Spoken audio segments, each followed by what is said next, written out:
You know, I've been kind of grumpy lately too. I've been grumpy. I've been grumpy. But Grumpy Vegan Granddad's here.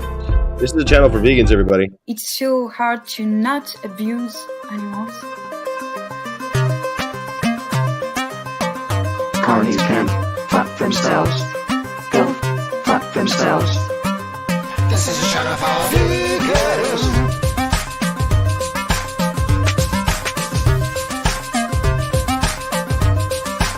This is a channel for vegans.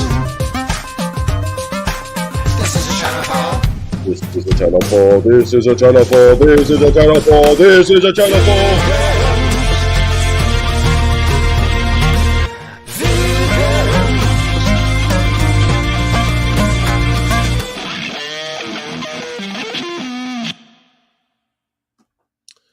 You know, here we are with the one and only Grumpy Vegan Granddad. Have you seen You the feeling time? grumpy? Have you seen I'm the feeling- time? What about the time? It's like 6 minutes past 1, and your stream's supposed to start at 1.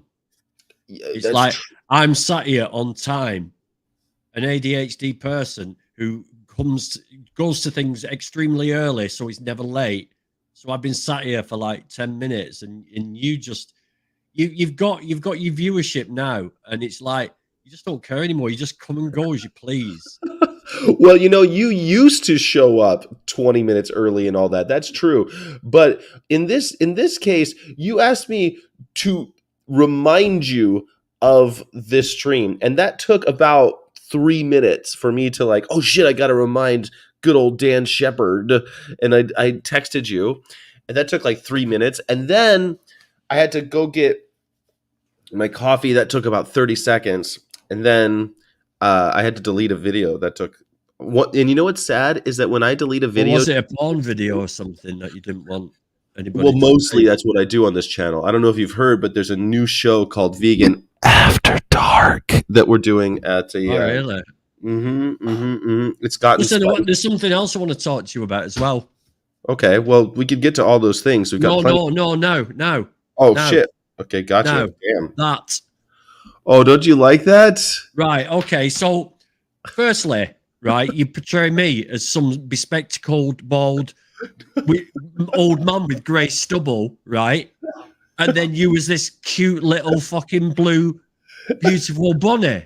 Have You know you what? got delusions of grandeur or something? Who the Oh, hell this do you think you are? So first of all, you come on late because I don't care about my viewership. People who support me.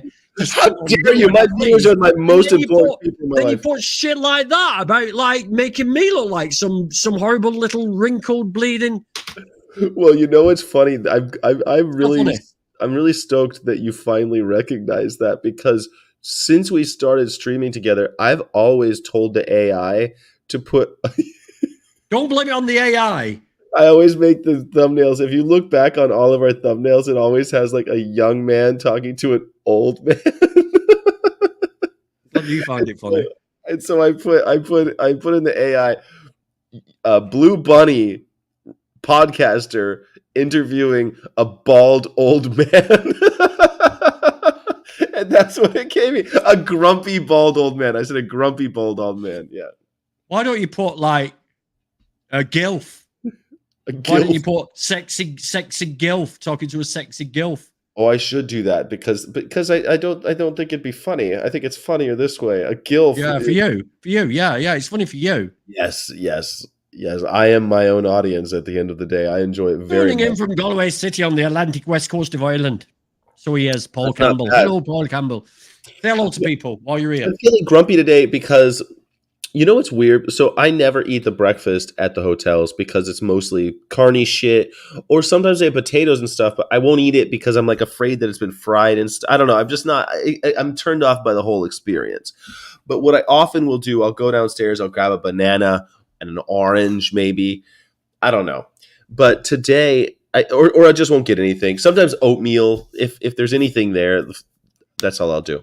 But in this hotel, I go down and the coffee is still free, but the breakfast costs money, and it's still the same old bullshit hotel breakfast. And so since it's cost money, I'm looking at it, I'm opening up the buffet, seeing if there's anything that I could eat. And it's all the same bullshit as always. But I feel like you assholes trying to charge me for this shit now. And I'm not even, I wasn't eating the free one. I have no plan on paying for it, but I still feel like, what the hell? You assholes are trying to charge me for this shit. And the breakfast is not for me, but as a guest at the hotel, it still cheeses me off, Yeah, because I'm like that. I like to, I try and get as much as that I pay for. I come home with the dressing gown, the slippers, the little bits of soap, nice. the shampoos. Even though I've got no hair, come home with the shampoos, everything. I don't like sort of. I like to get value for money. Yeah. Well, I suppose I could. Yeah, but you know what I mean. I begrudge people taking money off me and me not getting value for money. So yeah, I agree with you on that. The breakfast doesn't cater for vegans, and they should do. But maybe. Mind you didn't have much of a choice, did you? When you don't have much of a choice. Your hotel has got to be within your budget, I suppose. Yeah, so I have a budget basically, and the cheaper hotels are not going to really cater. It's going to be maximum profit, cheapest ingredients, And usually, like outside of the downtown. Well, I had to go outside downtown because I have the lorry. I call it a lorry for you, by the way. I see how I code switched just because I'm talking. Yeah, nice. Appreciate it. Your wagon, yeah. My lorry. I have a. You've seen the truck, and so I gotta have a place. I can't have a place downtown because there's never parking in those hotels. So I have to be outside of that, and the ones outside of that are usually too expensive. It's outside my budget, so I have to be a little bit out of that. But. I don't know. I think that's such a dumb thing to be grumpy over. Like, oh, they're going to charge me for a breakfast that I wasn't planning on eating anyway. No, I do get grumpy over that. But can you say red lorry, yellow lorry, red lorry, yellow lorry? Red lorry, yellow lorry, red lorry, yellow lorry, red lorry, yellow lorry. Well, I always sound drunk, don't I? Red lorry, yellow lorry, red lorry, yellow lorry. We have the same thing. We call it red leather, yellow leather, red leather, yellow leather, red leather, yellow leather. Red leather, yellow leather. I can't say that shit. I can't say that shit. Listen, I've got 4 little stories I want to talk to you about, and one final one that is going to be sort of a coded story because I can't really sort of give too much away. Okay. I want your advice on it, what you think, and what the people out there think as well. So, I want to hear all of them. Can I wish you first? It's National Save the Eagles Day, and I just wanted to wish you a happy National Save the Eagle. Yeah, we should save them. That song, Hotel California, is that by the Eagles? You can check in, but you can never leave. That's the thing about Hotel California. They haven't had that vintage since 1969. So Save the Eagles Day, National Oysters, and National Houseplant Day. This is a really big thing in America, and I wanted to share it with you that this is my cultural heritage here. So I know you bring so much to the table with your English heritage. I wanted to share my American heritage with you. We celebrate National Houseplant Day. It's almost exactly like Christmas, except it's a houseplant instead of a Christmas tree. National Oyster Day is where we all get, it's Oysters Rockefeller. It's where we kill a bivalve and we claim that that's okay. But then in order to add insult to injury, we also put bacon bits. We put pieces of a dead pig onto the oyster and then we bake it. We put it in what's called a salamander and we burn the tops off. What do you think about that? And then we have Save the Eagles because you're right. Hotel California was a great song. I like Take It Easy. Take It Easy is actually my favorite Eagles song. But have you ever had Oysters Rockefeller? I have. Before I was vegan, I did have oysters, and I ate them. Where you pop them down your throat, and my gag reflex made me. It was actually over there in the kitchen, and I went like that, and my gag reflex made me, and I spat it across the room at like I think 3 times the speed of sound, and it splattered against the wall, and I've never touched oysters since. But it's funny that oysters, when I used to dig up on the electric mains in Manchester. All we used to dig up was oyster shells because oysters were a poor man's food back in the day. Back in Yeah.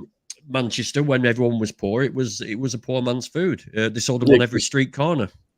Makes sense. Now they're a rich man's game. But have you ever had oysters Rockefeller where they bake them with No. breadcrumbs and usually bits of animal, usually a pig, and they put them in the oven and they bake them. Yeah, Oysters Rockefeller. yeah. It's like it's why they feel the need to put bits of bacon on them. Are they not salty enough? Are they not sort of The like? whole thing is disgusting. I mean, from the moment you dig them out of the ocean, it's kind of gross. But Rockefeller, of course, is our famous, the name of our famous, evil oil man, Rockefeller from. Yeah, he's the guy who brought in allopathic medicine. Rockefeller. Is he? Yeah. Did you not know that? Mm. He's the first one who patented drugs. Really? Yeah, was it Rockefeller? Yeah, it was. Yeah, I've done a video on him. Yeah. Oh, I know a lot about Rockefeller. I didn't know that. Well, if you go back, didn't he buy some of the German pharmaceutical companies as well?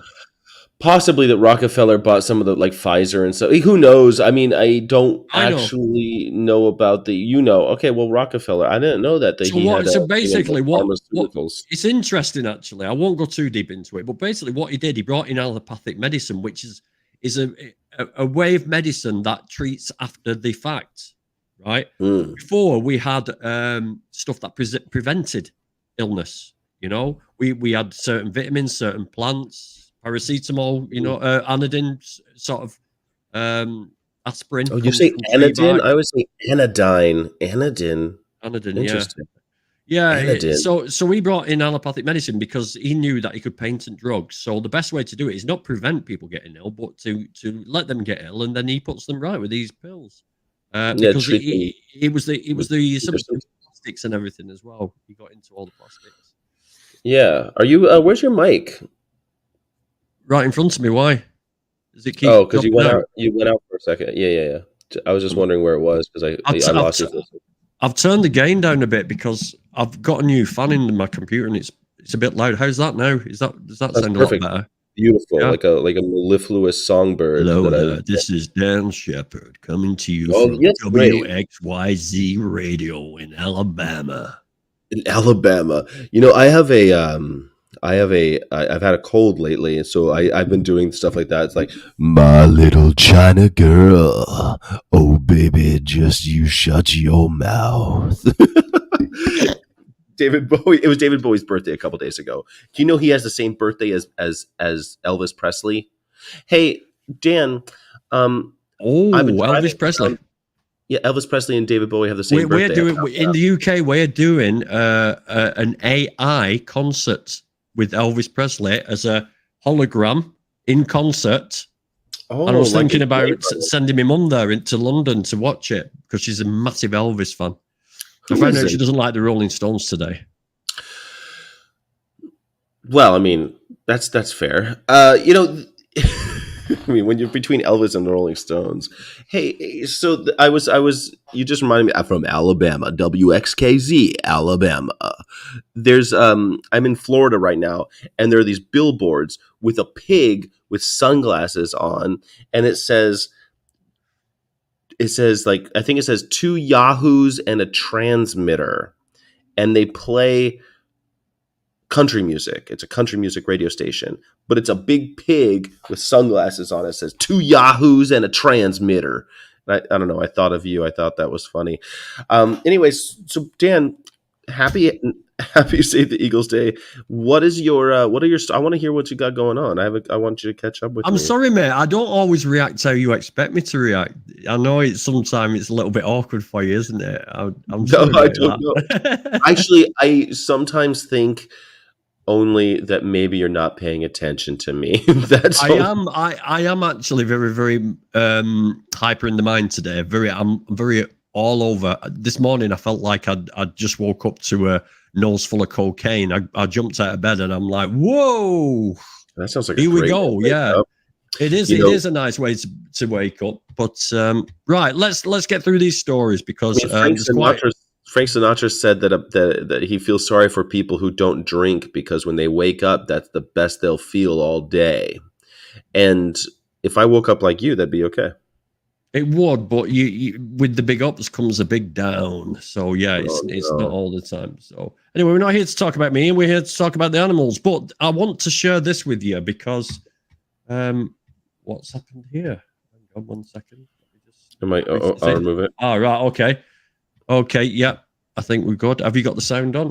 Right, this guy is not vegan, okay?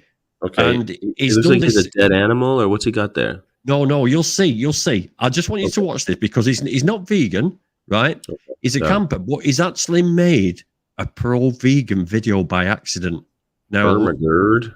I'll let you watch it and let you see why. Ago, I did a video on how to humanely trap and relocate toddlers, and the video was, it's just amazing. The comments. Funtime Foxy said, "Don't touch the child!" Exclamation point. That's a good point, Miss Foxy. Never touch children. They often carry many diseases. That's why I use burlap sacks to transport the children after trapping them. Clementi Magagnoli said, "Is this even legal?" with 2 skeptical emoji faces. Good question, Magagnoli. Check your local state hunting and trapping regulations to find out whether trapping children is legal in your area, and make sure you get all the proper permits and obey all bag limits and seasons. Stephanie Hughes said, "How dare you treat kids like animals?" And then she has a purple devil emoji. Well, Stephanie, I figure people treat animals like they're babies, so why can't I treat babies like they're animals? Kind of makes sense if you think about it. I call them my hairless fur babies. Brianna Dozier said, "That's men. Don't throw them." I don't throw men, Brianna. I throw children. Watch the video. Alexander Gomez said, "You just throw your kids!" Exclamation point. Alexander, I don't have kids. I let them go, remember? Please, people, watch the video. Do you see what I mean? It's like, it's brilliance, and the comments he's got is like, and it's just because the victim's different, how people react. I like that it's just a joke. Like it's him. Literally, it's not even vegan propaganda. It's not even. He just thought, let's do it with children. And he goes camping. He's not a vegan. I had to go through his feed to see what he ate. He ate hot dogs and stuff like that. He's not. He's a survival expert, and it's just satire. But people get enraged. Don't treat them like animals. It's okay to treat animals like this, but not non-animal animals. Yeah. You know what I mean? Non-animal animals, 2-legged animals, or bipedal animals. Hairless fur babies, he called them. Call them my hairless fur babies. That's funny. But you can see the sort of, they just don't connect at all. There's just no connection whatsoever.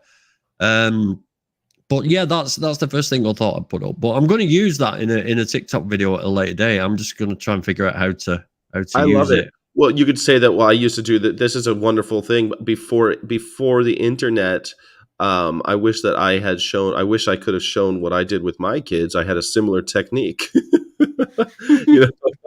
This is a great example of how we could treat babies and children.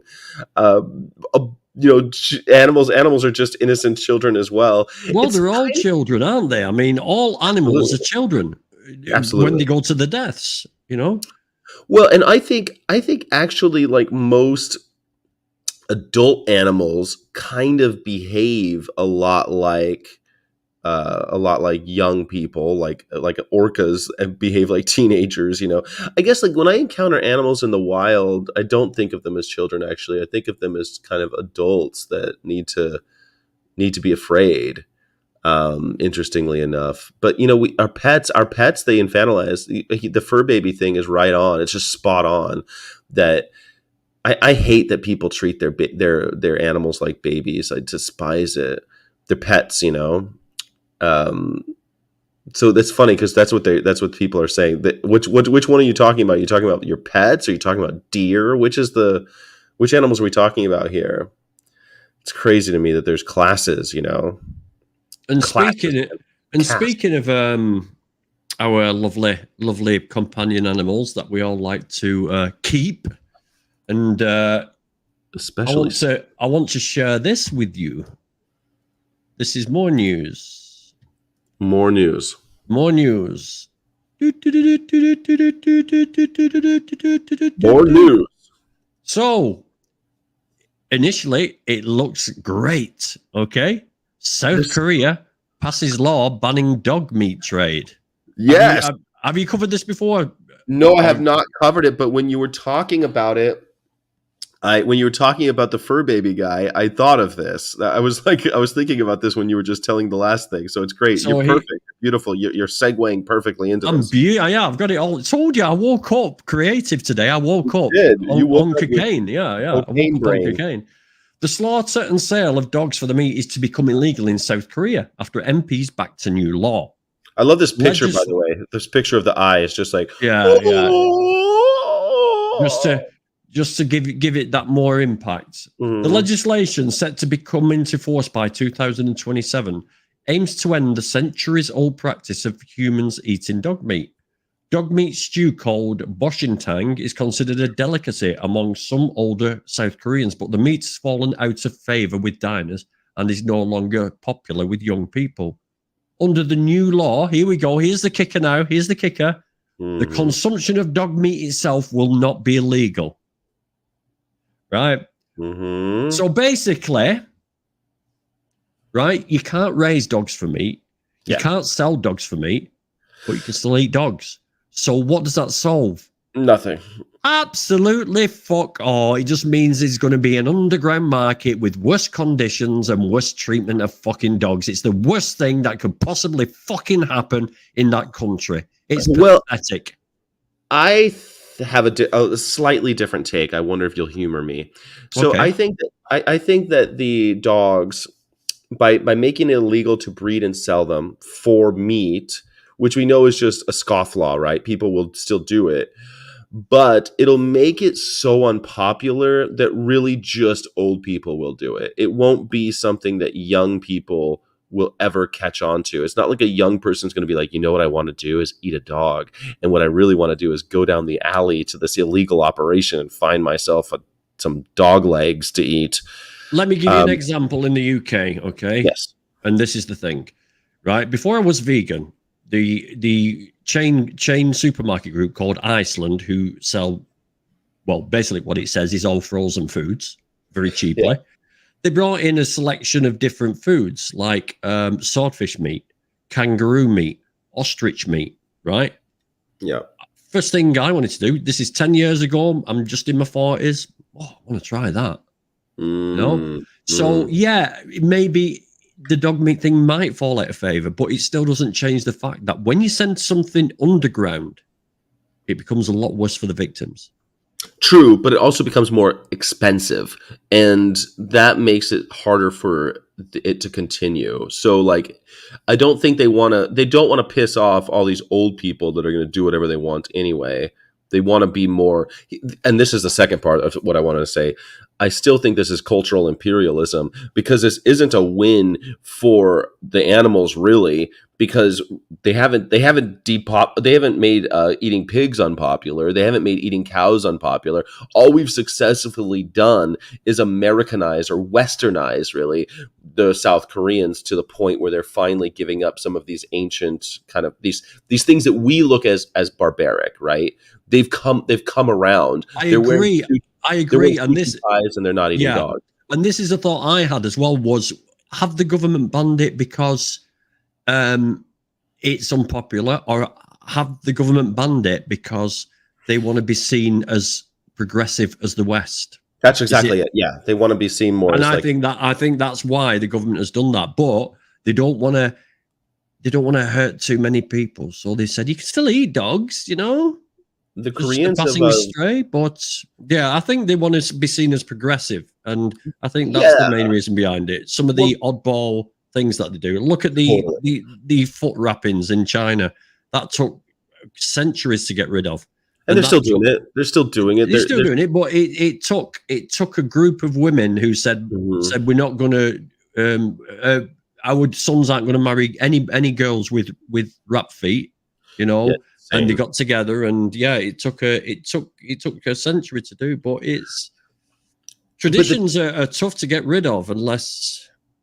Yeah, in China, China's so big it's hard to talk about. But a country like South Korea and Japan, they've tried to get rid of a lot of the stuff that makes them look kind of like backwater, old fashioned. They want to be modern. They want to be part of the international community, and that is becoming more Western. That's the only way to say it. It kind of sucks, but in a way, it's. This is how Americanism was supposed to work, right? You're supposed to lead an exceptional example, and then hopefully everyone else will come along with you. But we haven't been setting a good example, and that's what's kind of sad to me. Great, we don't eat dogs anymore. Great, what a fucking victory! Like for all the individual dogs out there, that's great, I suppose, but I don't see it as a victory. I don't think it changes one thing about eating animals. It's like the UK banning eating turkeys. I mean, what would that do? It would do nothing. Do you know what's had a massive increase in sales this year, this Christmas? Speaking of Christmas, I'm curious. Pigs, dead pigs, gas-chambered pigs, flesh wrapped in more flesh. Pigs in blankets has had the biggest increase this year in popularity. Vegan Stallion thinks that it's not happening, the foot thing. Maybe it's not. Yeah, maybe it's all gone. That's insane to me that the pigs are they're eating more pigs. Great. The whole world seems to be. It's just like bacon though. It's just ridiculous. Hey, actually you reminded me of something that I saw this morning when I was cruising. I was surfing the cyberspace, as I do in the morning. I was surfing the cyberspace. The web, the World Wide Web. I was surfing and I saw a video that I'll just describe that this is happening in the UK right now was the title. And it had what looked to be like armed cops. Like the cops UK cops do not look like they did when I was there. When I lived in the UK, they look like they look like more commando style now. They look more like a SWAT team guy now, and I think they're wearing. It's due to the amount of equipment they've got to carry now. So they carry tasers, handcuffs, truncheons, body cams, radio, phone. So it's due to the amount of stuff they've got to carry now. It's completely different. Before they used to have a whistle and a truncheon. Vest too? Hey. Is it a bulletproof vest? It's stab proof. We don't have dickheads with guns in the UK often, so it's not a major thing. It's good for knives, but not guns. Okay, well that's interesting. I didn't know that. But I mean, I guess I saw some cops like that when I lived in the UK, but not all of them. It seems like every cop now has the whole full get up. Yeah. But anyway, they were trying to separate a dog from a man. They were trying to take a man's dog away from him because he was what's called a large bully, which is now XL bullies. Yeah. What are they called? XL bullies. XL bullies. Sorry, I didn't. What the heck? Is that a victory for the animals, or what is that? No, it's not. Because so basically, they're under scrutiny, and there's more laws being passed now. They've got to be muzzled in public. They've lots of conditions that they've got to have. The breeders are being pressed upon, but what they're saying now is that underground genetic labs, dog breeding genetic labs, are going to breed a different kind of XL bully that will then bypass the law. So they basically bring in a new genetic breed of XL bully that will bypass the law. And how would that be? Well, they could do DNA because it'll be a different breed. It'll be a different breed, Sky. But don't the breeds have to be recognized by whatever the equivalent is of the AKC, the American Kennel Club? There must be a British Kennel Club. Like someone's got to recognize that breed. But they'll bring out a genetically different breed that is all intent and purposes the same dog, but a different genetics. So they're bypassing the law. But why do people want these dogs so much? What is so special about this XL bully? Why do people want these animals? Why don't the police want them? Because sheeple like them, don't they? Everybody follows the trends. People, do you remember a while back, a couple of decades back, when all the famous stars used to like having small dogs in handbags, going to premieres and stuff like that? It's trends, isn't it? And this is what happens. We have trends. So all these XL bullies now are being dumped. They're being sent to kennels. They're being destroyed. People, they can't afford to keep dogs after time. Most of the people who have these dogs are people who are on the dole anyway, who can't afford them. I don't know exactly. An XL bully looks like a large pit bull. He looks like a large American pit bull. That's what they look like. Maybe I should pick up a picture of an XL bully. XL bully. Here we go. XL bully dog breed. A bit like Staffies. A bit like Stafford Terriers, or whatever they're called. Yeah, Staffordshire Bull Terriers. Yeah, Staffordshire. But they're a bit more stocky. But they look fairly. They look a lot like the. Oh, that's not it. Damn it. That's this mine. one. He looks a lot like a pit bull. Yeah, that's basically what they are, an offshoot of the pit bull by genetic engineering. So they're basically. I know in America there were places that were banning pit bulls because, they're more dangerous. They're gamey dogs, and they when they get you, they will in fact really mess you up. Look at this man. This dog looks like he's going to kill you. Just that I can't believe that tennis ball hasn't exploded. Well, do you see what I mean? It's like, can you imagine how you'd feel walking with one of those dogs? It's like a bit of a tough guy. So you're telling me that like your kind of your street urchins and your thugs like to have this dog, right? Because it makes them feel tough. But you used to be the Dobermans with the where you used to trim their ears so they pointed and dock the tails. Tail docking's banned now, and then it was the Rottweiler.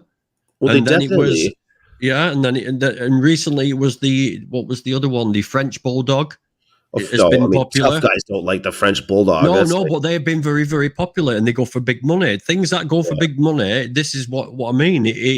This is the thing we've got is like this ongoing thing of if it makes money, unscrupulous people get into it, and conditions drop, and they're not regulated, they're not watched, and there's no and. You get a guy with a female, a guy with a male, and they get them together, and then they have pups, and then they split the profits. And people who are poor, it's a good money making scheme. You get £500-600 a dog, and yeah.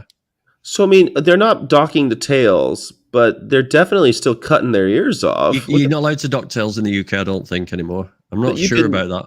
But you can rip their ears off. I mean, Jesus, look at this poor animal. I mean, these poor things. Oh, that's it as well. Did you see that? Scotland hasn't done that, so everybody's trying to get the dogs up into Scotland. What are they trying to get? That they're trying to get them up there to rescue them? To stop. I think I'm not too versed in it. I wouldn't like to just say it unresearched, but I think if you can't meet the criteria, your dog is taken off you and it's destroyed. Oh my gosh. So people are trying to get them up into Scotland because the laws haven't not coming into place in Scotland because Scotland is a separate entity, as you know. Let me play utilitarian for a second, and everyone knows that I just as a devil's advocate, okay, not something. Just hypothetically, could it be that this might be a blessing in disguise? That people, let's take all the dogs away from everybody, put them all in Scotland, put them all in the Highlands of Scotland, rewild them for all I care. Leave them be, leave them to their own devices. It's going to be horrible. A lot of will die. But just as a devil's advocate, just me talking shit, isn't it kind of better this way? Like, get rid of them. Why are all these assholes buying, breeding, owning dogs, cutting their tails off, ripping their ears off, jerking them off? Yeah, exactly. Money. So take it away. Take all of it away. Sorry, you fucked it up, everybody. Now nobody can have dogs. And wouldn't that be good for the dogs too? For future dogs? Maybe not all the individuals who are alive today, but like rip the Band-Aid off. This is going to hurt everybody. We're going to have to put down a shit ton of dogs. But on the bright side, no more dogs. No more pet dogs. What do you think? I think personally, let's stop breeding them into existence. Yeah, You know, let's stop breeding the dogs into existence. We don't need dogs. But again, we'll go back to South Korea. You know, it's an age-old tradition. It ain't ever going to stop for a long, long, long time. And it's only because the majority see it as offensive and horrible that they've done it. Until we get everybody into that frame of mind, things like this are never going to happen. Yeah, I mean, like, it seems like these breeders are just horrible. Like, Animals Here with Us, this What a Mess. It's a mess, and it makes me crazy because I need to. I don't know. I know. Okay, first of all, 50,000 animals are being killed every second of every day, and that's really my focus. And pets. I wish that there was some way to wake everybody up. Stop. Just stop with the pets. Because if we could, wouldn't that help also farm animals at the end of the day? We start saying, stop fucking with animals, stop breeding them, stop messing with them, stop buying them, stop selling them, all of it at home. And then we could say, look at these idiot farmers. They're doing the same thing. Let's get rid of that. I don't know. Stephen Fry. This helps. This is, I'm such a segue king. Stephen Fry, speaking of tradition. I love Stephen Fry. He was the voice of the caterpillar. Do you want to tell your audience who Stephen Fry is? Stephen Fry is a British humorist and voice artist. He gives incredible speeches. He's like a British funny man who's like, he was in comedies. He was in Blackadder. He was in He used to be Fry and Laurie. He used to have he became famous, and he was one of the people who first pushed Twitter when it first came out, which is now, of course, X. He was a big advocate for Twitter because he saw the potential in it. He's an Oxford student. He's bipolar. He's not vegan. However, put this on screen. Oh, I would say that most Americans probably know him as the voice of the caterpillar in the Alice in Wonderland movies. Here we go. So, Stephen Fry wants Kingsguard to ditch bear fur. Stephen Fry has called for an end to the use of real fur in the bearskin caps worn by the Kingsguard on duties. Wow. The actor has backed animal welfare campaign calling for fake fur to be used rather than real bear fur. Tradition is never an excuse for cruelty, says Mr. Fry, who is narrating a video which shows undercover film of how black bears are killed. The Ministry of Defense says the bear fur is from legal and licensed hunts. Tall black bearskin hats are a familiar sight at military events such as changing of the guard outside Buckingham Palace. Well, they're Canadian bears, aren't they? They're like the black bears from the day. Yeah. The king, who is a keen environmentalist, and other members of the royal family are seen wearing bearskins at parades, such as Trooping the Colour. But Mr. Fry wants to stop using the fur of slaughtered wildlife for such caps, arguing that there is good quality artificial fur available. Now, that's that. I'm not going to read any more because I've actually done a video on this, and it's one bear per hat.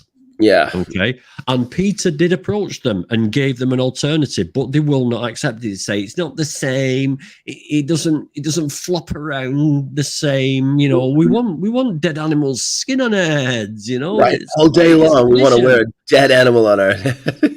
And it's like Stephen Fry is not vegan, but he sees this, but he can't see his other shortcomings. Is just a little bit weird. Unless he might be vegan now, I don't know. But and who's the other one? Stephen Fry, and who's the guy? He's also English. He does the voiceovers for all those Earth movies. That's like David Attenborough.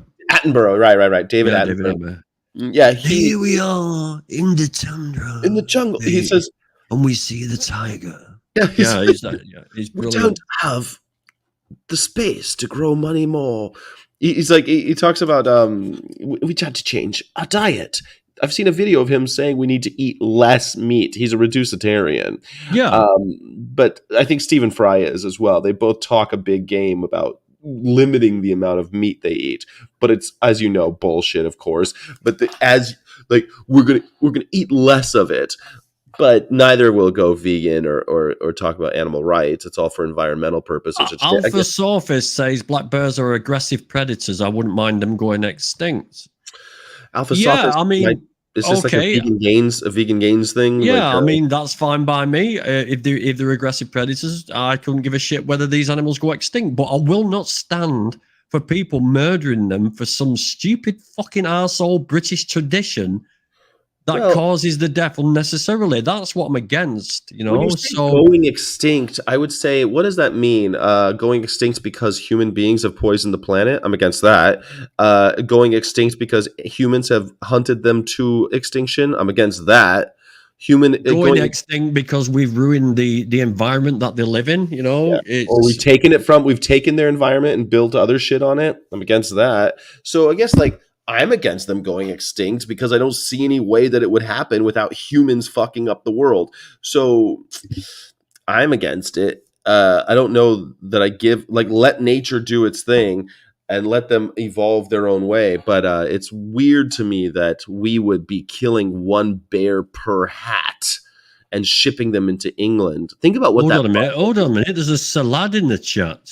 There's a salad in the chat. Oh my god! Yeah, It's vegan gays. Vegan gays.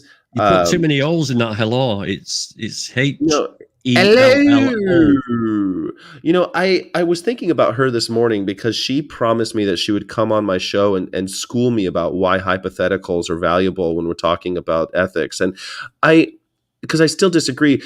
But today, somebody got onto. It was actually late last night, but they're still chatting me up on my YouTube comment section about this magical feather that you find in the forest, and I'm like, he's like, well, is it unethical to if I find a feather in the forest and my child plays with the feather? And I'm like, I don't play with these hypotheticals, dude. Well, would you call it unethical?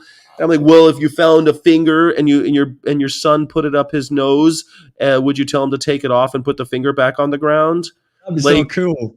His severed finger. I'd point at people with it. This is such a cool thing. I found a finger. If I found bits of human bodies, I'd be well playing with them and like you play with them. Yeah. Stick them on a Totally. stick and like poke people in the eye with like severed fingers. Yeah, that'd be cool.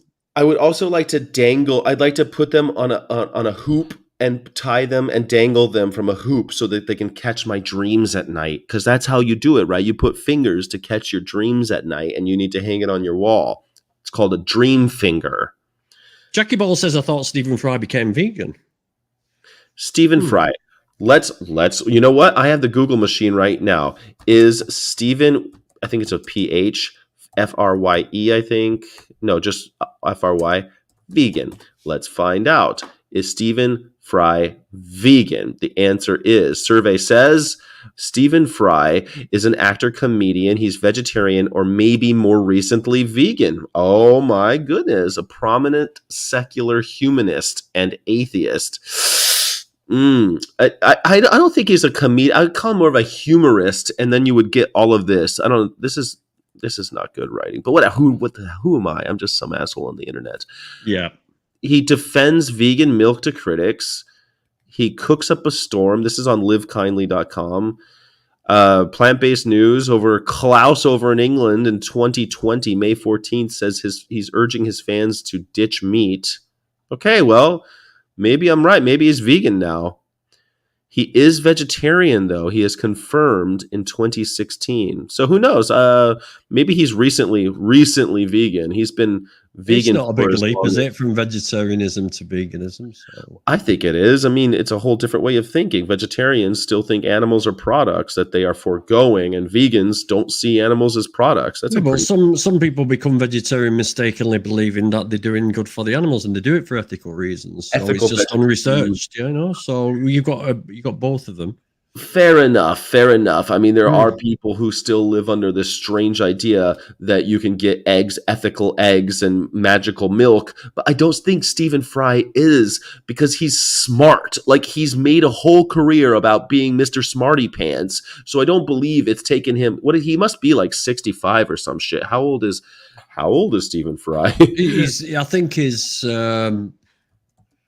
66. 10 years older than me. Is he? Oh, I was going to say 10 years older than me.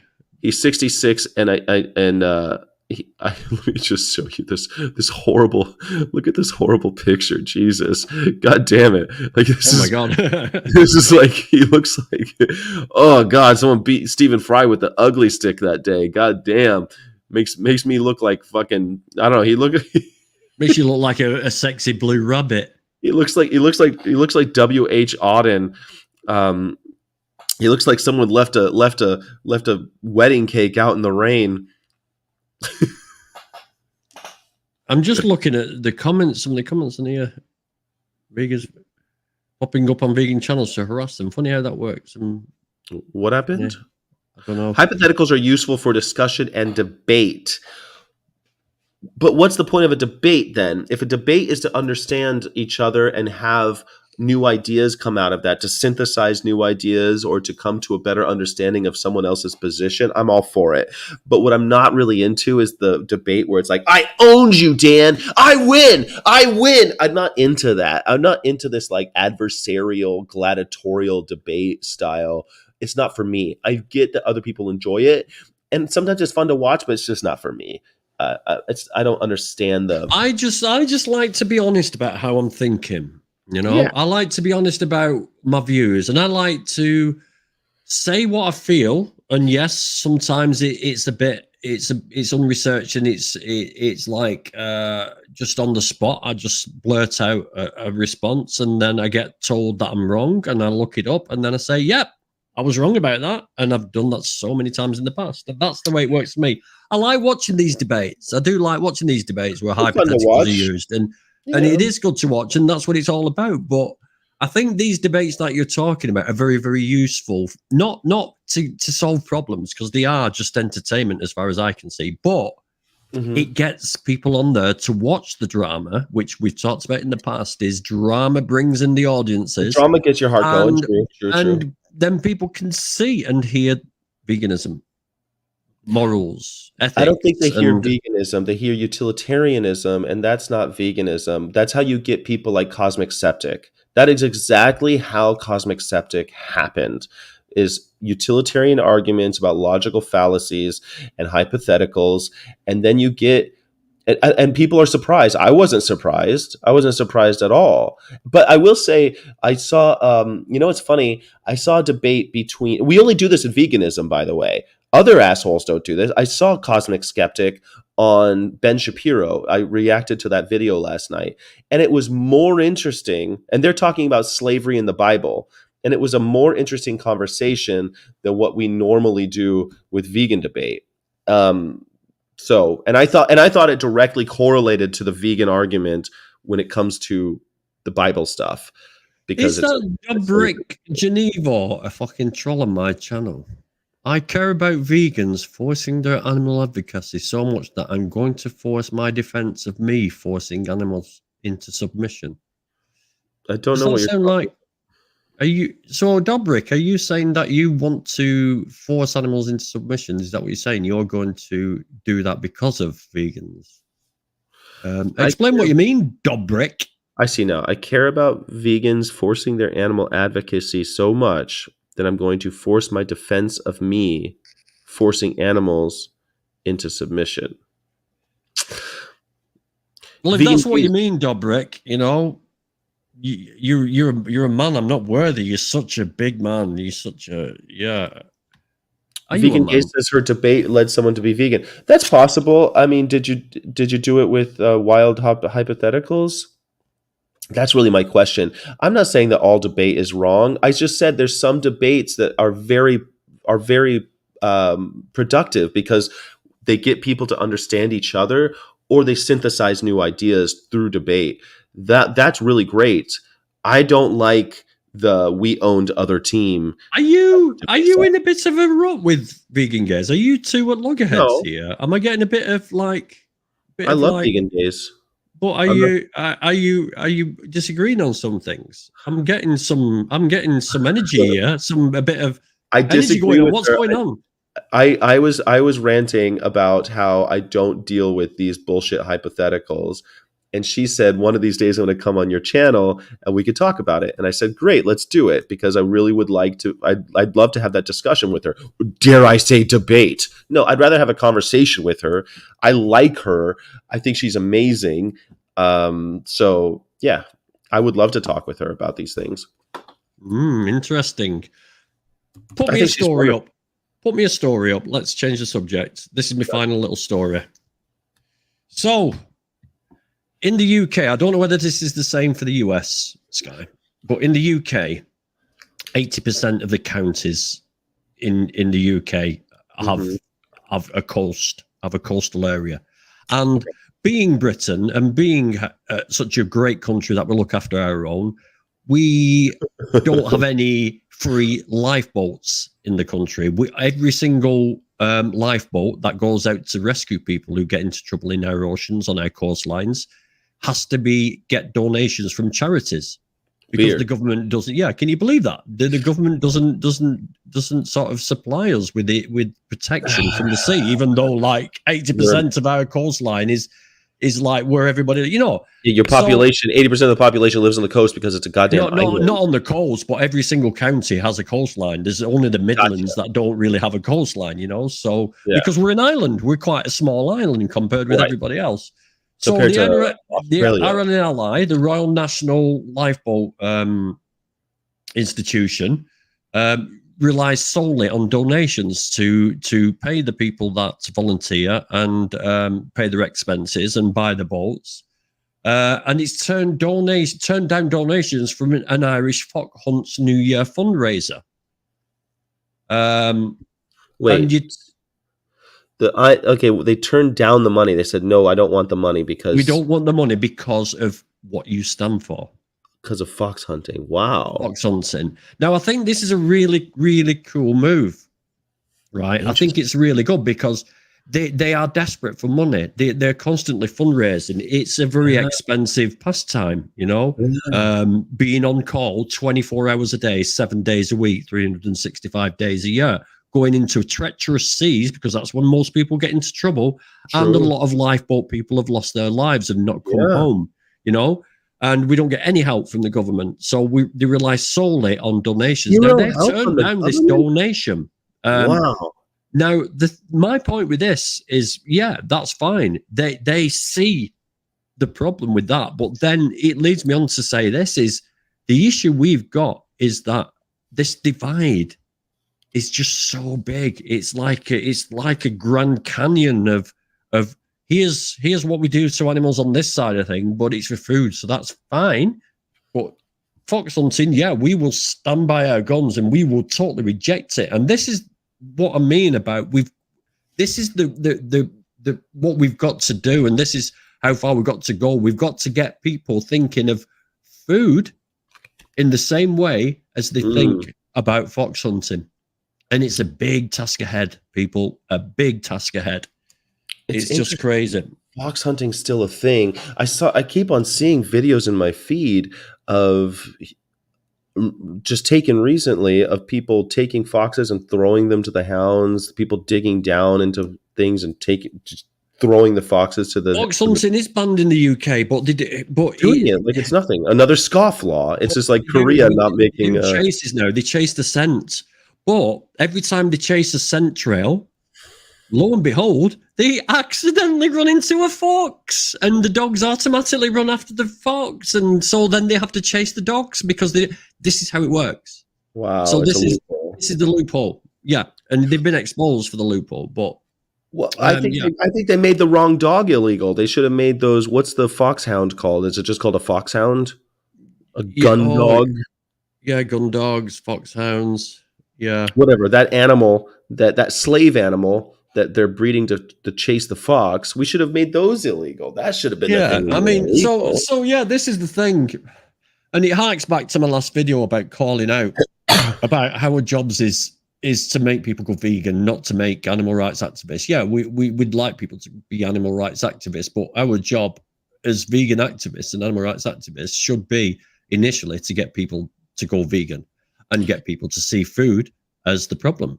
The traditional foods, their foods. And I'm warming more and more to it now. If we can get people to adopt a vegan diet, we have eradicated 90% of the problem. And then it's just the other things that come with it. Yeah, I guess, I mean, there's an argument for that. I guess someone like Durian Rider would say, like getting people plant-based is the answer. It doesn't matter if they're Initially, animal. initially. Maybe. Like I said all along, I mean, I'm not advocating everybody go plant-based. I will never do that. I'm always ethics all the way along. We shouldn't be doing this to animals, full stop. Animals aren't here because they are different. They look different. You know, if that's the case, then yeah, speciesism is a thing. And we treated different races of people different because they look different from us. And we found, you know, we might makes right. You know, we were powerful races. The white Right, people and were might powerful doesn't races. make right, and right doesn't make right, and I think that's the thing that we need to start teaching people again. And one of the things that like I'm warming up to more and more is that I would love just to plant I hate saying plant the seed. I don't know why I just said that, but like I want to inspire some kind of internal conflict in somebody so that they think about it. So like a couple of days ago, I had a team of, I want to say 20 something, early 20s, maybe teenagers. They came up to me with my chicken truck and they were like, "You work here, you do this?" And I'm like, actually came on a little heavy, and there was, 8 of them or something, 7 maybe. And they argued with each other, and they had just eaten at the chicken restaurant that I was targeting. And they had all these questions. And in the end, they were like, "Oh man, you're right. Yeah, totally. We love that you're here." And they were at the end, they were clearly thinking about it, and they had all sorts of questions about veganism and where I eat and how if I don't go to McDonald's, where do I go? Stupid questions, but they were curious. And I have to think, okay, I don't think it had turned anybody vegan that day, but I think for sure the next time they sit down for a meal, they're going to think, God damn, these chickens are animals that wanted to live. Each one of them this is an animal who wanted to live. Yeah, but I mean, that's the thing. I mean, you say you don't like the term planting the seeds, but I think that's a beautiful analogy because it does take time. Cliche. I just don't like the cliche. I mean, it's like going rescuing a relative from a religious cult. They've been brainwashed into a way of thinking, and you are doing nothing by kidnapping them away from the cult. You've got to sow a seed of doubt in the mind that what they're actually doing and what they believe in is wrong, and let that gestate. And that's what we've got to do with everybody. It's...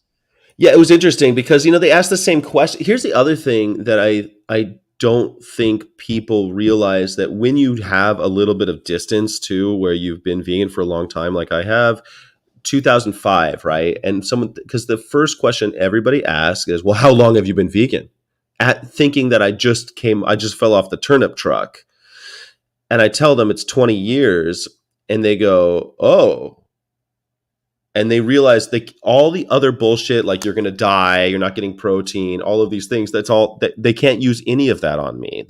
I don't get any of those comments ever that other people get all the time, like you're going to die from protein and all this. No one ever says that to me. 20 years, motherfucker. You know what I mean? Like, what about your supplements? And I go, well, I didn't take any supplements until I turned 40. And you should, if you're over 40, you should probably be taking supplements.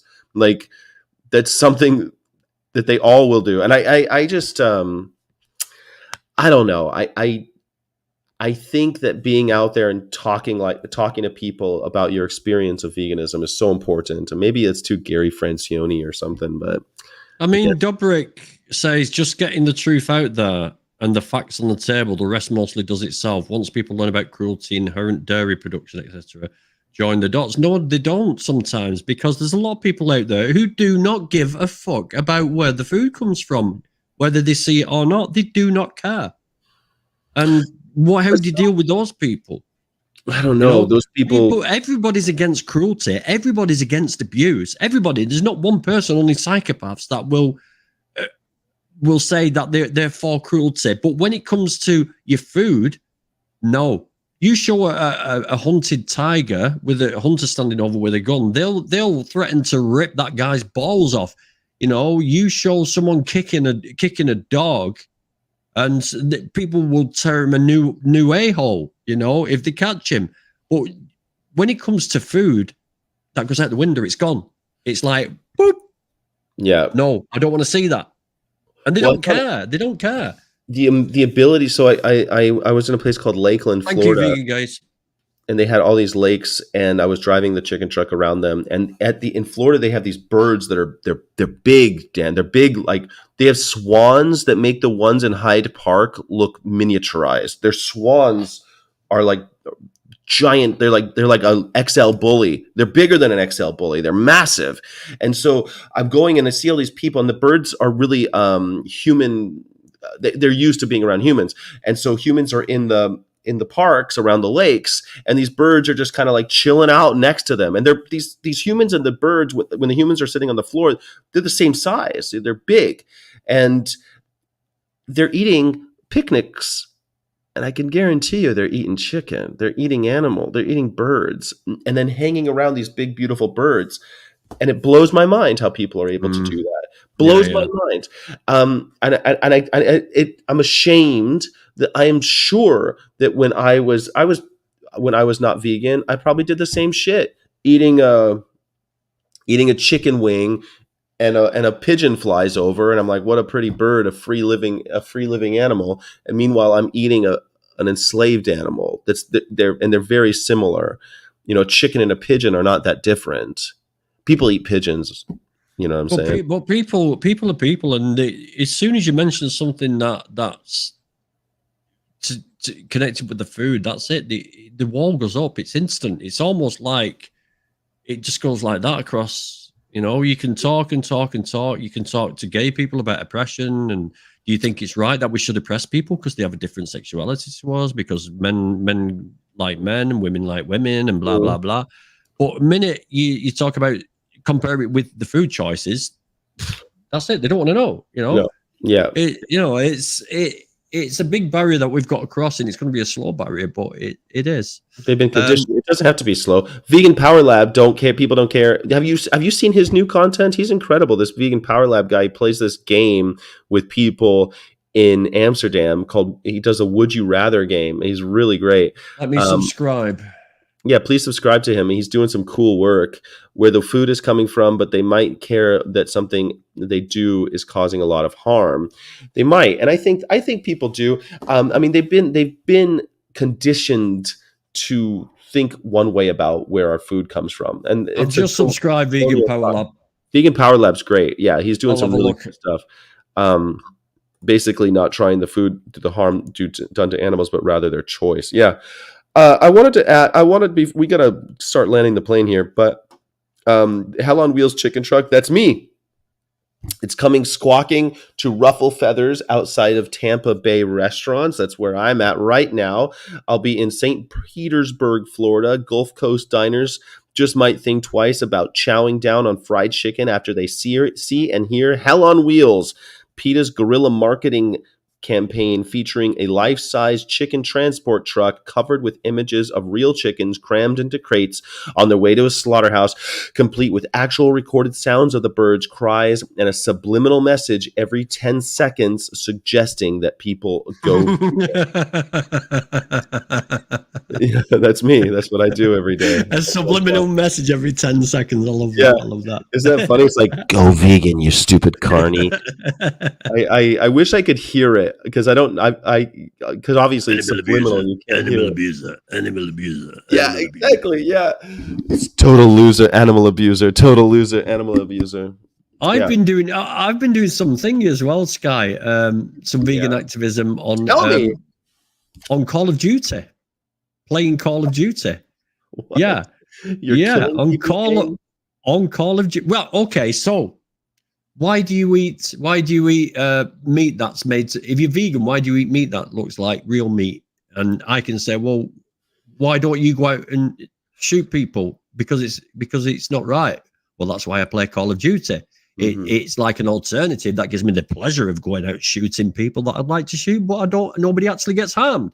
I don't think you feel the pleasure of shooting. To me, it's like a cat facing one of those laser pointers. But the point is, the chat in there is toxic, right? It's very racist. The N-word is said a lot. The P-word for Pakistani is used a lot. There's a very, very toxic chat out there. But I've got in with a group of people from all over the place, from Denmark, from the US, from Sweden, parts of the UK. They've come onto my Facebook page. They ribbed me about being vegan, but I've had a chance to say things. I've heard one guy's dog barking in the background, and I'm like, hey, how about I come over, grab your dog, strangle it, slit its throat, and we'll cook it up for a steak? Just little things like that. And it's planting seeds. And they've actually gone over to my TikTok and started looking at my TikTok as well. So I'm actually doing that vegan activism while playing a game. So it's like, what's your name on Call of Duty? Is it vegan? Is it Grumpy Vegan? Killer. Skin Killer.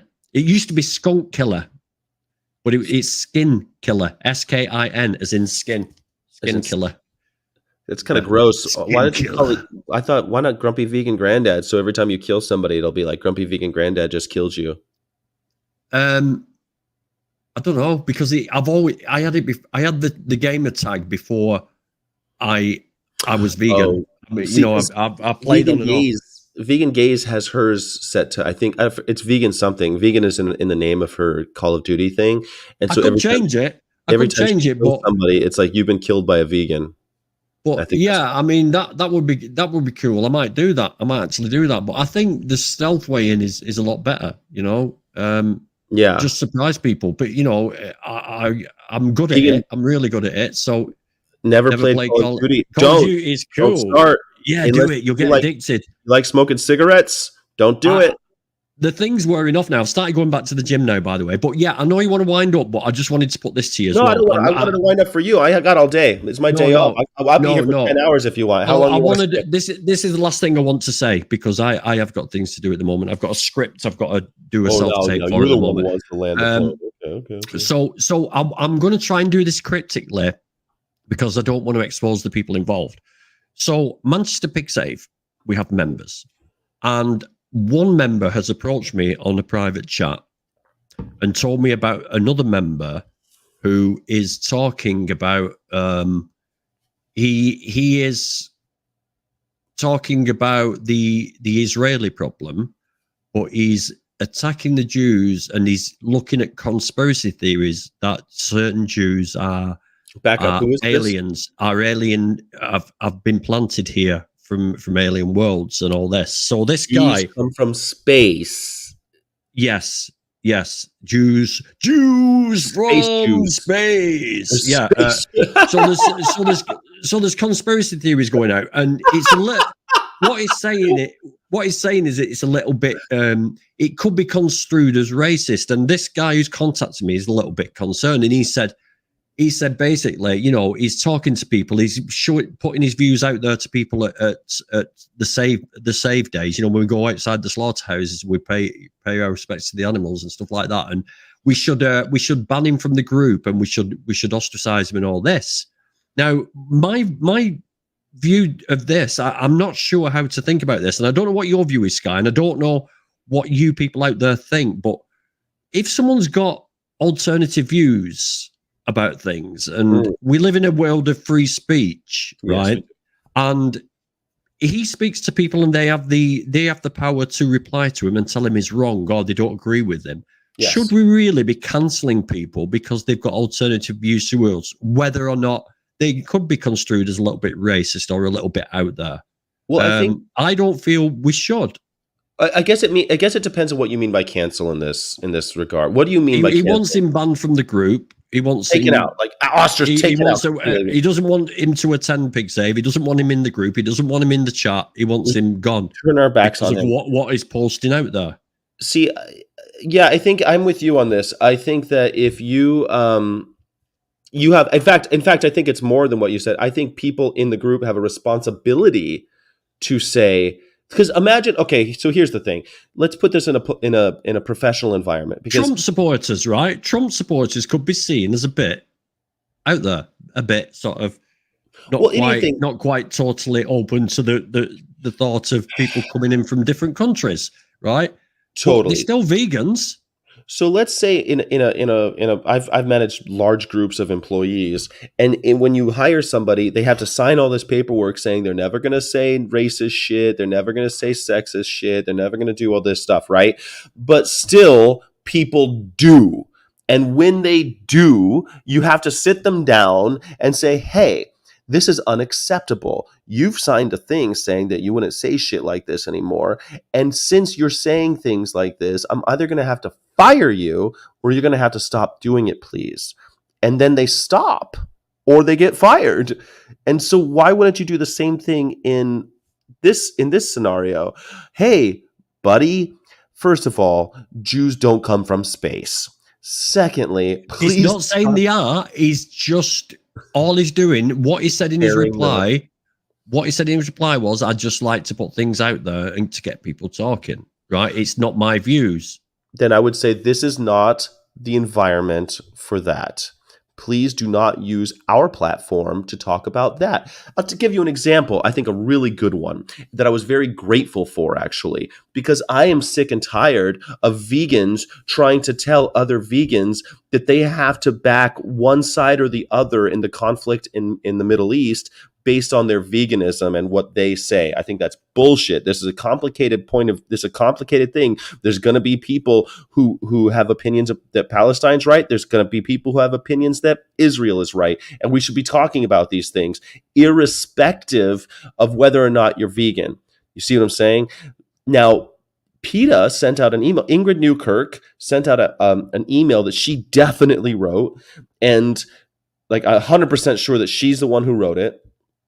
And she said, hey, we're an animal rights organization. Please don't be posting shit on your vegan channel about what's happening in the Middle East. We have a responsibility for the animals. When you're talking about veganism and PETA, do not talk about the Middle East unless it's about the animals in Palestine and the animals in Israel. That's it. We're an animal rights organization. That's exactly what I would say to this guy. Hey, PigSave has nothing to do with this. So why don't you keep that shit somewhere else with your other friends outside of this organization? I agree, but not to, not to cancel the guy. You have a conversation with the guy. Yeah, exactly.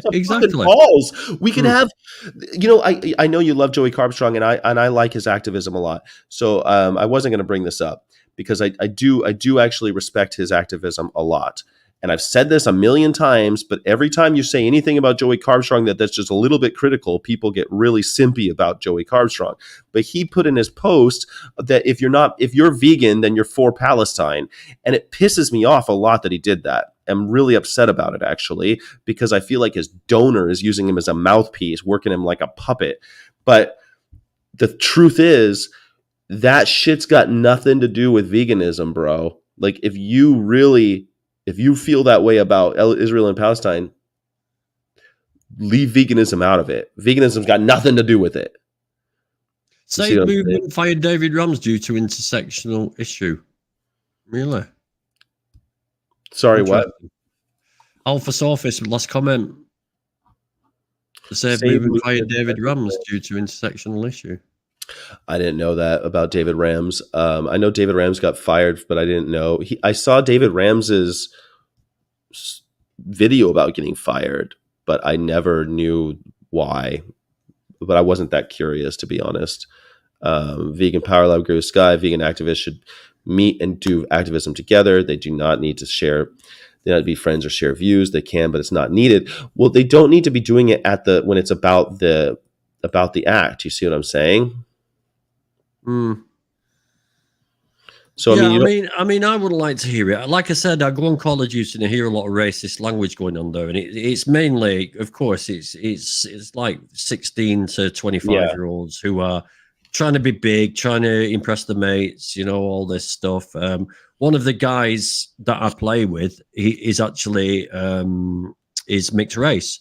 His dad was black, his mum is white, and he uses the same language towards these other people, and it's like, it's just crazy. But again, you don't want anything else in with the Safe Movement or any other animal rights movement that will sort of tangent everything towards another cause. We're not interested in anybody else's positions and predicaments. We care about them, but at the moment, we're concentrating on the voiceless. We're concentrating on these animals that are victims of the biggest genocide that has ever happened in the history of mankind. And it's continuing. And I guess I would also like, with just the caveat, people go, well, we're not allowed to have opinions. No, of course you're allowed to have opinions. Everybody's allowed to have an opinion. Read the room. But some bingo, situational awareness is important. Have some fucking courage to have conversations with people. Like, talk to people. You think Joey Carbstrong? I've reached out. He won't come and talk to me. I reached out to Durian Rider. Durian Rider's not coming on this show. I reached out though. People to ask me, did you reach out? Yeah, I reached out. I reached out to George Martin. George Martin's coming on the show tomorrow night because George Martin is now he's released a post now too. That he's pissed off about this intersectional bullshit happening because he's always been against intersectionalism. Yeah. I nearly got sucked into it. I nearly got sucked into this intersectional thing and nearly got convinced that we should be doing that. But I did too. I couldn't get my head around it. I just couldn't get my head around why should I go and stand with a load of people shouting for trans rights when they're oppressing and murdering animals themselves? You know, it's like, why should I go and stand with black rights activists when they are murdering animals and contributing towards bestiality and rape? You know, it's like, no, I'm not doing that. You know, I'm not doing that, and I can't do that. It's totally true. Like, and I have opinions about all those things you just mentioned, and I have positions on them, but I don't think it's really for my vegan channel to talk about them. And I can tell you one thing: if I do bring that up on my vegan channel, I don't expect the people in my feed, my chat, the people who are in my my VFFs, my followers and my Patreon subscribers, all those people, I don't expect them to agree, or else they're not vegan. And that's the fucking biggest problem I have with Joey Carbstrong right now. And he should fucking answer it. And so many people, the vegan rabbi has reached out, Joey ignores him. There's multiple vegan Jewish religious leaders who have reached out to ask Joey Carbstrong to have a conversation. He says no. He won't even respond. So have the courage for the conversation then. Bro, you're the one who brought it up. No one cared. No one was begging to know how Joey Carbstrong felt about Palestine. He should have just, and if he said, here's my opinion, it's just my opinion, that would have been acceptable. But to tell people they're not vegan if they don't support Palestine, that's totally off base, bro. That's totally off. That's way out of line, and it sucks because I actually do like his efforts when it comes to the animals. I could have both of those opinions about Joey Carbstrong. I love him and I kind of hate him at the same time. You know what I mean? So is that what he said? Because I've been out of the loop for a while. I don't really I've not been watching a lot of vegan content. So what's the story on that? I'm vegan because I'm against oppression, and that's why I support Palestine. I'm paraphrasing, but I did an hour-long video about this because I went line by line of his post. But at the end of the day, that's what he's saying, right. And it really bothers me. Do you know what my views are on Israel and Palestine? I don't, and honestly, Dan, if you told me, I'm going to say it. They should bang their heads together and just like sort it out. Bang your heads together and sort it out. You know, yeah. It's just ridiculous. It's a ridiculous position. That's not unlike my position. It's that I'm on the position of peace, and if we're not talking about solutions, then picking a side does no good. Well, how can you possibly pick a side when you don't live there? You can't possibly pick a side. How do you choose? How do you choose? What do you look at? I don't understand what you look at. I don't understand how you choose. You know, I just don't get it, and I don't venture if I don't get it. I agree. I agree with that. You know what? That is an adult point of view, Dan. Most people will say, "Hey, I'm not qualified to have a position on this because you know what? I don't know all the facts." It's like Mr. and Mrs. Smith, right? And Mrs. Smith comes out with a black eye, and I remember once I had my wife on my shoulders, right? She's only like 4 foot. She's a dwarf, right? Mm-hmm. And I got her from a little sort of underground house in the hills, right? I got her from there. And I was taking her and we were drunk and she fell off my shoulders and got a black eye, right?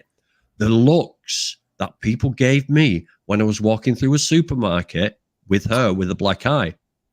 They don't know what went on behind closed doors. They don't know the story behind that black eye, right? Yeah.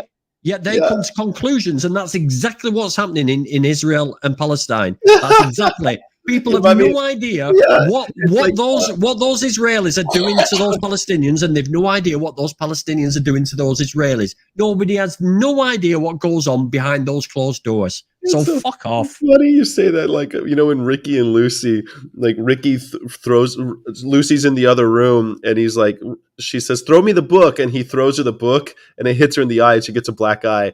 And then Ethel and Fred, their next door neighbors, are like, "That hot-blooded Cuban bastard." They're all like talking shit, and they're saying racist things about him. Their neighbor, their beloved neighbor, is now they're completely racist about him, and that he punched her in the eye and all this stuff. It's mad. It's just mad.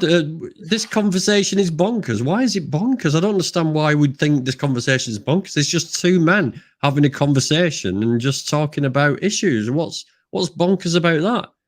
You know, it's just I just don't understand people who watch like these streams and come out with comments like that. You know, just come out with a valid comment for us to look at, and we'll talk about it. Yeah, it does bother me, but you know, I think that I know I overreact to these things because I do care about them. I care about animals, but I also care about veganism and our thing.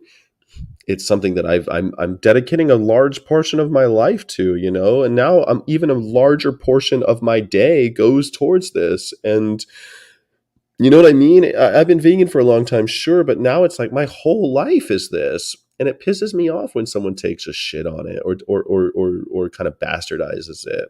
So that's, and I know that I overreact, and I know that I'm on the internet making shit. I'm making, stirring the pot. I know all those things, but I think it's worth talking about. Yeah. Are you grumpy about anything else that you'd like to get off your chest before we go? No, I think I better move on and go. And but listen, it's always a pleasure to be here with you, your audience, my audience. Thank you for keeping with me, people. I'm hoping to get a couple of live streams going pretty soon. I'm just in talks with somebody now. But that should be interesting. But we shall see how it goes. Won't say who. I'm hoping to make some content because I'm starting to get bored of Call of Duty now. So my bored of Call of Duty. I thought it was killing people. My hyper focus is waning now. No, I have hyper focused on it for nearly 3 months now, and I am back at the gym. I'm bulking now. I'm eating more. I've just ordered some protein shakes. I'm eating shitloads of tofu, so I get women's boobs, and just in case I decide to transition to a female. Well, don't do that. I mean, unless you really feel obliged. I forgot to. I was working out every day. I was doing really well, and then I went home for the holiday, and now I came back to Florida, and I was working out. I went to the gym the first day. The second day, I went to the gym. And then I got hit with this cold. You know how like if you go to an airport and a few days later you get sick, and because I knew it because I was waiting in line and people were caught these. I'm not going to describe who they were, but there were a bunch of people right in front of me, coughing, like 3 of them all coughing, and I'm like, son of a bitch, I'm going to get sick. And I swear to God, I thought that, and maybe the thought turned into sick. No, I don't believe in that, but like. I've had a cold for like the last 4 days, maybe. Oh man, headaches, the whole thing. Luckily, I'm coming out of it, but I haven't been going to the gym. It's so hard. That's weird. Yeah, that's weird. I mean, I went to the gym, went in the steam room, went in the pool, and then I've had a snotty nose for the last 24 hours. But no, it's gone. I can breathe easily. So my body has just fought that germ and fought that infection, and it's gone within 24 hours. So yeah, I'm getting there. I'm getting there. But do you go to so when I was running 5 miles every day, if I was sick, I would run because I knew that like the endorphins that I get when I run, I would not feel sick at the end. During or when it's over, it'd be a couple hours before I'd feel the cold again. That's how much running really makes it. It throws all the symptoms out the window for like a couple hours when you go for a run. But now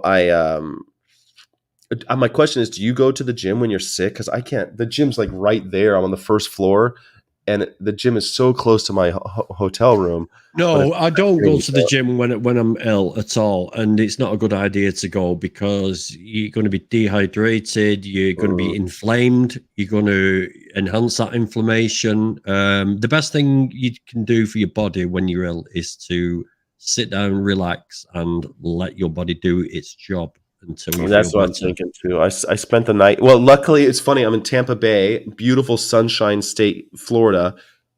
Lightning storms all day yesterday, so I'm like, great excuse to stay inside.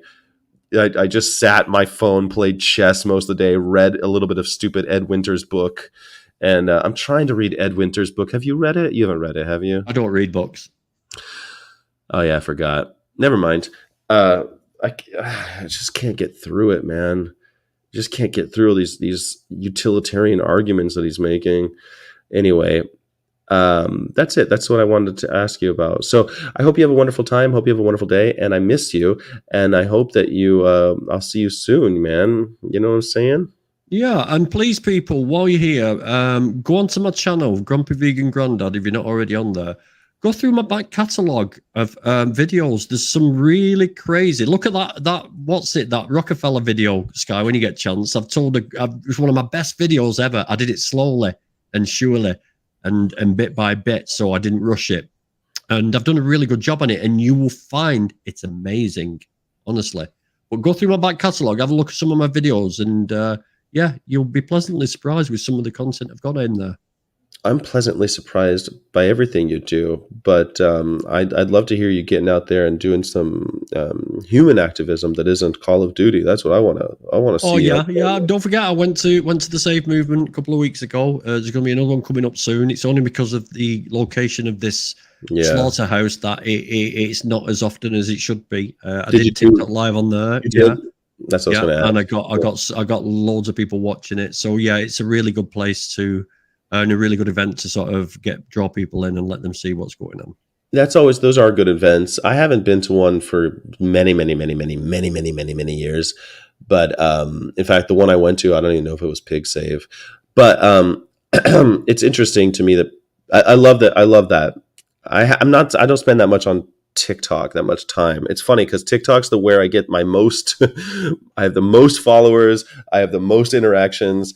And I don't do anything on there. I just like blindly post, and I still get it's TikTok, man. It's so difficult. I didn't want to mention Vegan Ass White because they wanted some recognition. They wanted a bit of notoriety, but I banned him from the channel and his comments. Nice. Rick. All right. Right. Later, Sky. Love you long time. Love you long time. See ya. It's so hard to not abuse animals. Carnies can fuck themselves. Go fuck themselves. Thank you, everybody. Thank you, everybody on both channels. Thank you, everybody, again.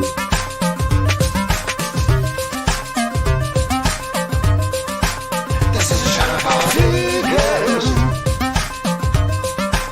This is a Shadowfall.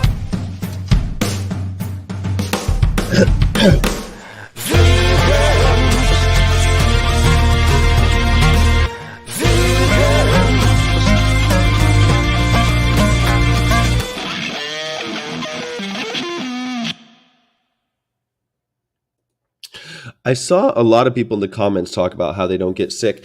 I am one of those people who brags about never getting sick. So it's kind of funny, but since I've been on tour, I've gotten sick twice, and both right after a cross-country airplane travel. And I don't get sick on the tours. I don't get sick in my normal life, but airports, for some reason, seem to be a new place where this kid gets sick. I'm not sure why. It's just a new thing that's happening, I guess. Long airplanes maybe get me sick now. I think I need to bring more hand sanitizer or something and wear a mask when I'm on an airplane.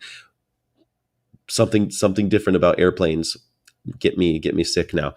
Thank you, everybody, for being here. But I also want to thank Kitten Pyramid. I was just interviewed yesterday. So Kitten Pyramid is Scott Milligan and his band. They did our theme song, the theme song everybody loves, Vegans.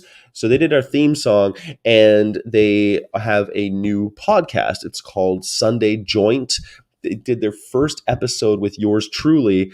During the episode, I lost power in the hotel, so I also lost internet. So I'm not sure how they're going to edit around that or what the plan is.